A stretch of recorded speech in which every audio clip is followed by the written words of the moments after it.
Hi friends, welcome to Rahul Sharma vlog. मैं हूं आपका बिजनेस दोस्त राहुल शर्मा। दोस्तों, आज की वीडियो में फूड बिजनेसेस की एक बहुत बड़ी प्रॉब्लम है जो उसके बारे में बात करूंगा। अगर आप भी उनमें से हैं जो कोई छोटा सा रेस्टोरेंट चलाते हैं, छोटी सी दुकान चलाते हैं, एक ठेला चलाते हैं और आपके मन में ये आता है कि भैया मैं एक ठेले से 100 करना चाहता हूं, एक रेस्टोरेंट से 100 करना चाहता हूं, एक कैफे से 100 करना चाहता हूं, बट प्रॉब्लम सिर्फ इतनी है कि आपके पास शेफ नहीं है और आपका जो शेफ है वो कभी काम छोड़कर चला जाता है, कभी आपके लड़के काम छोड़कर चले जाते हैं। सबसे बड़ी फूड बिजनेस की प्रॉब्लम यह है कि लोग आते हैं, काम सीखते हैं और फिर नौकरी छोड़कर चले जाते हैं। सो अगर आप भी उनमें से एक हैं जो ये सेम प्रॉब्लम को फॉलो कर रहे हैं, फेस कर रहे हैं, सो आज की वीडियो में आपकी इस प्रॉब्लम का बहुत सिंपल सा समाधान दूंगा। आप में से बहुत सारे लोगों को पता है कि मैं मैकडॉनल्ड्स में एज असिस्टेंट मैनेजर काम कर चुका हूं और एक मल्टीनेशनल कंपनी में काम करने के बाद, एक बहुत बड़ी फूड चेन में काम करने के बाद मैंने बहुत कुछ सीखा है जो मैं अपनी बहुत सारी वीडियोस में आपको बता चुका हूं। बहुत सारी वीडियोस में आपको मैं फूड बिजनेस की कुछ अंदर की बातें भी बता चुका हूं, जिसके बाद आप लोगों के फूड बिजनेस में बहुत हेल्प हुई है। बट आज की वीडियो में जिस बहुत ही ये गंभीर टॉपिक है जिसके बारे में लोग मेरे से बार बार पूछते हैं, मेरे कमेंट सेक्शन में आपके बहुत ज्यादा कमेंट आते हैं कि भैया शेफ नहीं मिलता और अगर मिलता है तो नौकरी छोड़कर चले जाता है। सो यहां पर मैं आपको सिर्फ वीडियो की शुरुआत में एक चीज कहना चाहूंगा कि आपको अपने बिजनेस को शेफलेस मॉडल पे कन्वर्ट करना है। अब शेफलेस मॉडल क्या होता है ये मैं आपको पहले बता देता हूं और मैं ना बड़े आराम के साथ में इस वीडियो में आपको कुछ काम की बातें सिखाना चाहता हूं, समझाना चाहता हूं। सो अगर आपके पास टाइम है और आप कोई बिजनेस डेफिनेटली करना चाहते हैं तो इस वीडियो को अंत तक जरूर देखिएगा, क्योंकि मैं जानता हूं जो नॉलेज की वीडियोस होती हैं, जो काम की वीडियोस होती हैं, उनको लोग कम पसंद करते हैं, बट एंटरटेनमेंट की वीडियोस को, टाइम वेस्ट करने वाली वीडियोस को आप भरपूर समय देते हैं, बड़े आराम से बैठकर देखते हैं। कितने भी काम आपके पड़े हो, आप अपने वर्क को छोड़कर भी उन वीडियोस को देखते हैं एंटरटेनमेंट के लिए। और एंटरटेनमेंट, फन, एंजॉयमेंट अपनी जगह है और अर्निंग अपनी जगह है, तो दोनों चीजें बहुत ज्यादा जरूरी हैं। मैं आपको ये नहीं कहता कि आप एंटरटेनमेंट कॉमेडी वीडियोस मत देखो, आप जरूर देखो, बट काम की वीडियो देखना भी बहुत जरूरी है जिससे आपको फ्यूचर में लाभ मिल सकता है। सो यहां पर आज की वीडियो में आपको मैं बताने वाला हूं कि एक दुकान से 100 दुकान करने का जो ये सपना है आपका, वो पूरा करना अगर आप चाहते हो तो आपको आज से ही अपने बिजनेस को शेफलेस मॉडल पे कन्वर्ट करना शुरू करना है। अब शेफलेस मॉडल होता है आपका बिजनेस एक ऐसी कैटेगरी में हो जहां पर बिना शेफ के भी आपका बिजनेस एज गुड एज चल सके जो शेफ के साथ चलता है। सो यहां पर मैं आपको पहले समझाता हूं कि मैकडॉनल्ड्स कैसे काम करता है एंड उसको समझने के बाद आपको अपने बिजनेस को कैसे कन्वर्ट करना है, क्या चेंजेस करने हैं, उसके लिए आपका दिमाग खुल जाएगा। देखो, आप लोगों को लगता होगा कि यार मैंने बर्गर का ऑर्डर दिया और विद इन 60 सेकेंड बर्गर मेरा बन के आ गया। सो ऐसा नहीं होता कि सारी चीज उसी टाइम बनती है। बर्गर बनने का सिंपल सा प्रोसेस आपको बताता हूं। सबसे पहले बन के पैकेट को फाड़ेंगे, बंस को ये टोस्टर में डालेंगे। कोई ऑयल फ्राई बन को नहीं करते हैं क्योंकि आजकल लोग हेल्थ कॉन्शियस हैं। सो सबसे अच्छी बात यहां पर सिर्फ बर्गर को टोस्ट किया जाता है और यहां पर इन्होंने बटर पेपर निकाल लिया। बटर पेपर में आराम के साथ में बहुत सिंपल तरीके से बर्गर बन जाएगा। अब टोस्टर से जैसे ही बन आ जाएगा, ये क्राउन और हील आ चुकी है। अब क्राउन जो बड़ा वाला पार्ट होता है उसको कहते हैं और हील जो नीचे का पार्ट है उसको कहते हैं। अब क्राउन और हील को यहाँ पर बटर पेपर में रखा और जो भी मेयोनीज है वो डलेंगे यहाँ पर। जैसे इन्होंने मस्टर्ड और टोमेटो सॉस डाल दिया और अलग अलग तरीके की मेयोनीज आप डाल सकते हैं। इसके अलावा आपका चॉप्ड अनियन या ये जो भी आपको डालना है सैलेड वो आप डाल सकते हो और प्रोसेस के अकॉर्डिंग होगा ये कि कौन से बर्गर में क्या क्या जाएगा, कौन से में अनियन जाएगा, कौन से में लेटस जाएगा। और अगर विद चीज़ है तो चीज़ डालोगे आप। और उसके बाद ये जो होल्डिंग कैबिनेट है यहाँ पर 20 मिनट तक टिक्की को फ्राई करने के बाद या ग्रिल करने के बाद रखा जाता है। इसका टेम्परेचर मेरे ख्याल से 180 to 200 डिग्री फ़ारेनहाइट होता है। बस टिक्की को चीज़ के ऊपर रखा और इसको इस तरीके से बहुत सिंपली रैप करा और बर्गर रेडी हो गया। एक बार फिर से दिखाता हूँ। जो बॉक्सेस वाले बर्गर्स होते हैं, बस बंस को टोस्ट किया, टोस्ट करने के बाद बड़े आराम से आप बॉक्सेस के ऊपर रखेंगे, मेयोनीज डालेंगे और अलग अलग बर्गर्स में अलग अलग मेयोनीज जाएगी। मैं आपको बस प्रोसेस बता रहा हूँ। अनियन डालोगे आप, पिकल डालोगे या लेटस डालना है या चीज़ डालना है, एलापिनोज डालने हैं, जो भी आपको सैलेड डालना है वो आप डाल सकते हो और सेम उतना ही जाएगा जितना हर बर्गर में जा रहा है। दो देखो लेटस वो डाल दिए, पिकल और चीज़ डाल दी 4 स्लाइसेस। ये विद चीज़ एक्स्ट्रा चीज़ है इसलिए 4 स्लाइसेस गई हैं। उसके बाद सिर्फ आपको अल्ट्रा हीट कैबिनेट जो कि इसका नाम है UHC, उसमें से आपने बस टिक्की निकाली, टिक्की रखी और उसके बाद बस हील को रख दिया ऊपर और डब्बे को बंद किया और आपका बर्गर रेडी हो गया। Simple process. हर एक जो दुकान लगाता है, रेडी लगाता है, वो पहले प्री प्लानिंग करते हैं, प्री प्रिपेयर करते हैं चीज़ों को। आप देखते होंगे, आप मोमो वाले के ठेले पे भी जाते हैं ना, फटाफट ऐसे करता है और आपको तुरंत मोमोज दे देता है, तुरंत स्प्रिंग रोल दे देता है, क्योंकि उसने पहले से रॉ बनाकर रखा हुआ है। फ्राई करा, कट किया, आपको दे दिया। आप नूडल्स मांगते हैं, वो तुरंत बना देता है क्योंकि उसके पास चॉप करा हुआ सब कुछ रखा है। तो आपको लगता होगा यार इतना सिंपल है, लेकिन वो सिंपल होता नहीं है, बैक एंड पे बहुत सारी चीजें चल रही होती हैं। सो मैकडॉनल्ड्स की अगर बात करूं तो जो बड़ी बड़ी कंपनीज होती हैं वहां पर कोई भी चीज पूरी उसी समय प्रिपेयर नहीं होती, एंड किसी भी फूड बिजनेस में सारी चीज उसी टाइम प्रिपेयर नहीं होती जब ऑर्डर आता है। ऑर्डर आने से पहले बहुत सारी प्री प्लानिंग हो जाती है, प्री प्रिपरेशन हो जाती है। सो अगर मैं बात करूं प्री प्रिपरेशन की, तो मैकडॉनल्ड्स में क्या होता है, आपने देखा होगा इतना ज्यादा खुली चीजें नहीं होती।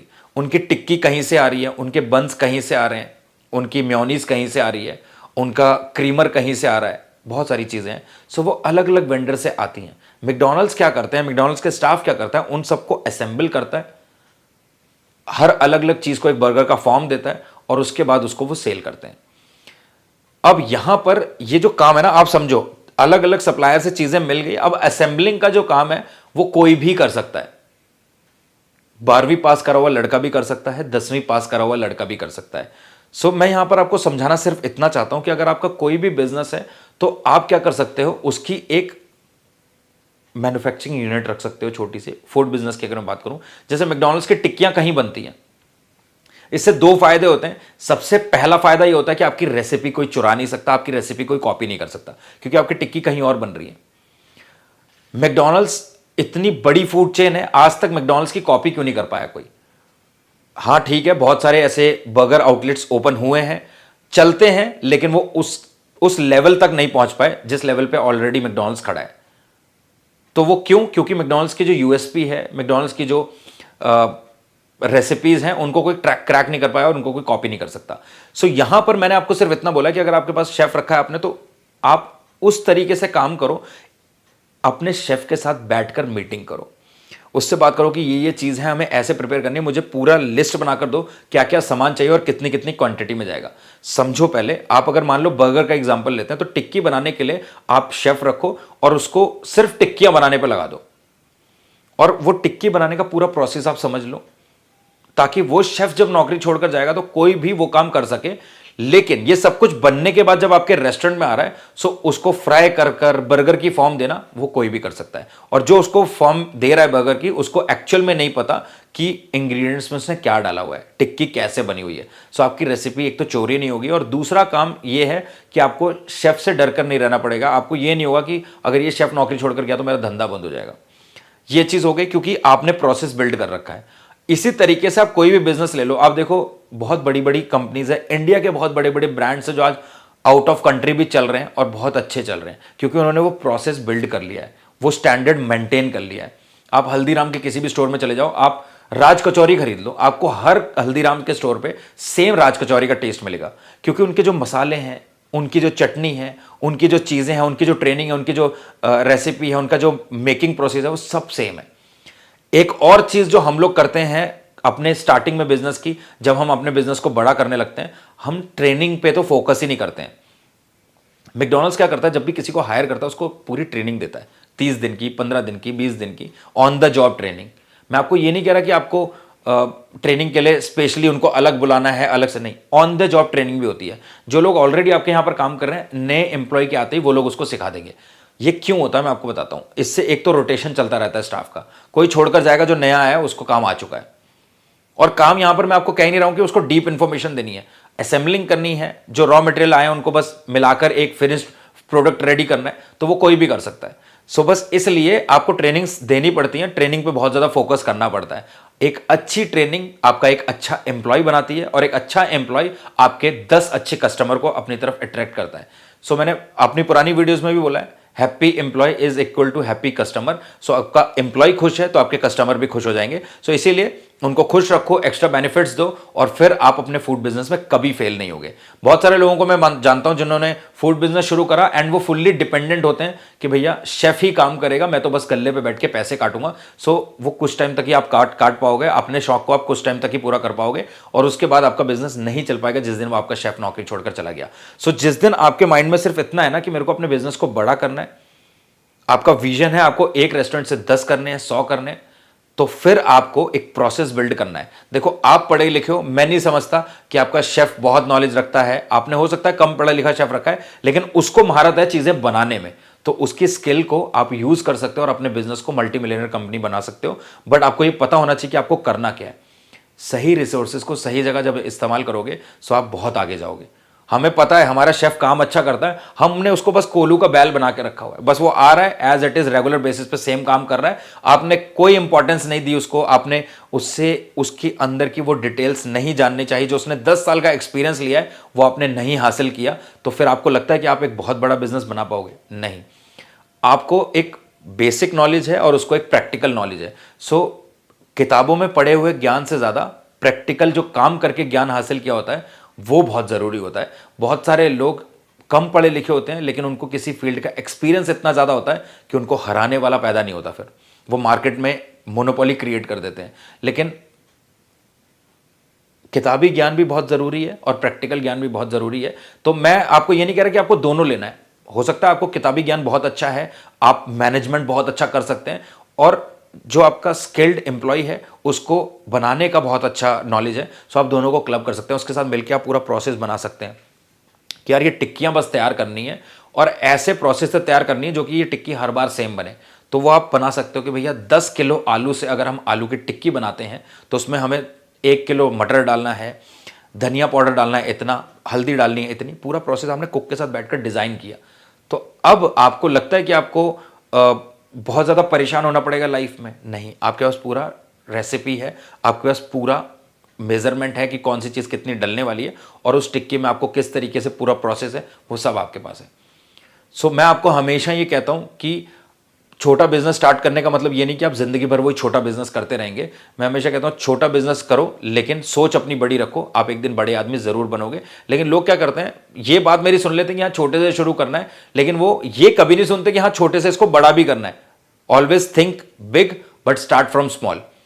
तो छोटा शुरू करने का मतलब ये नहीं कि आपको छोटे पे स्टक होकर रहना है, आपको अपने हाथ पैर तुरंत ऐसे ऑक्टोपस की तरह फैलाने हैं ना जब आपको मार्केट में नाम हो जाए थोड़ा सा, कि लोगों को समझ ही ना आए कि ये बंदा कर क्या रहा है। और आपकी बैकएंड पे जो चीजें चल रही हैं वो बिल्कुल शॉर्टेड होनी चाहिए। लोग बिजनेस को एक्सपैंड करने की जल्दी में, अपने रेस्टोरेंट की फ्रेंचाइजी देने के चक्कर में वीडियो डलवा देंगे यूट्यूब पे और प्रमोशन करवा देंगे और फ्रेंचाइजी आ भी जाएंगी, लेकिन जितनी तेजी से आपको फ्रेंचाइजी मिलेंगी उतनी तेजी से आपके स्टोर्स बंद होंगे और जल्दी धंधा बड़ा करने के बजाय आपका धंधा जल्दी चौपट हो जाएगा। सो इसलिए बैकएंड प्रोसेस जो है वो बिल्कुल शॉर्टेड होगा ना जिस दिन, उस दिन आप जब अपने बिजनेस को फ्रेंचाइजीज पे कन्वर्ट करने लगोगे, आपके बिजनेस यूं चुटकियों में आगे बढ़ता जाएगा और आपको पीछे मुड़कर नहीं देखना पड़ेगा और कोई समझ भी नहीं पाएगा कि ये बंदा कर क्या रहा है। फ्रेंचाइजीज पे अपने बिजनेस को कन्वर्ट करने के लिए आप 1 साल 2 साल 3 साल लगा लो, लेकिन प्रोसेस एकदम क्लियर कर लो ताकि आपको बाद में दिक्कत ना आए। आपने 1 साल के अंदर फ्रेंचाइजीज पे कन्वर्ट करना शुरू कर दिया, आपके खुद के जो प्रोसेस है वो शॉर्टेड नहीं है, सो आपका बिजनेस बंद हो जाएगा। सो मैं बिल्कुल भी नहीं चाहता हूं, क्योंकि बिजनेस एक खून पसीने की मेहनत और खून पसीने के कमाई को लगाने के बाद बनता है। ये बहुत सिंपल और बहुत ईजी चीज नहीं है कि इसको कोई भी कर लेगा, है ना। मैं जानता हूं बहुत सारे ऐसे लोग जो बहुत परेशान होते हैं अपनी मेहनत की कमाई लगाने के बाद, और जब बिजनेस नहीं चलता वो तड़पते हैं, वो हर वो मुमकिन कोशिश कर लेते हैं बट नहीं चल पा रहा होता, क्योंकि जिस टाइम पे उनको मेहनत करनी चाहिए थी उस टाइम पे उन्होंने मेहनत नहीं करी। तो इसलिए सही समय पर सही डिसीजन, सही समय पर सही एक्शन आपके बिजनेस को बहुत ऊंचाइयों तक ले जा सकता है। सो कभी भी वेट मत करो किसी का। जब आपको कोई चीज लगती है ये होनी चाहिए मेरे बिजनेस में, जस्ट डू इट। सो दोस्तों आज की वीडियो में सिर्फ इतना ही। अगर आपको वीडियो में कुछ भी सही लगा तो आप इस वीडियो को लाइक कर सकते हैं, और अगर आपके माइंड में कोई भी कंफ्यूजन है अपने बिजनेस को ऑटो पायलट पे कन्वर्ट करने में, अपने बिजनेस को फ्रेंचाइजीज में कन्वर्ट करने के लिए, तो आप कमेंट सेक्शन में लिख सकते हैं। मैं उसका जल्द से जल्द आपको जवाब देने की कोशिश करूंगा। तो मिलते हैं दोस्तों अगली एक प्रॉफिटेबल बिजनेस वीडियो में। तब तक के लिए जय हिंद, जय भारत।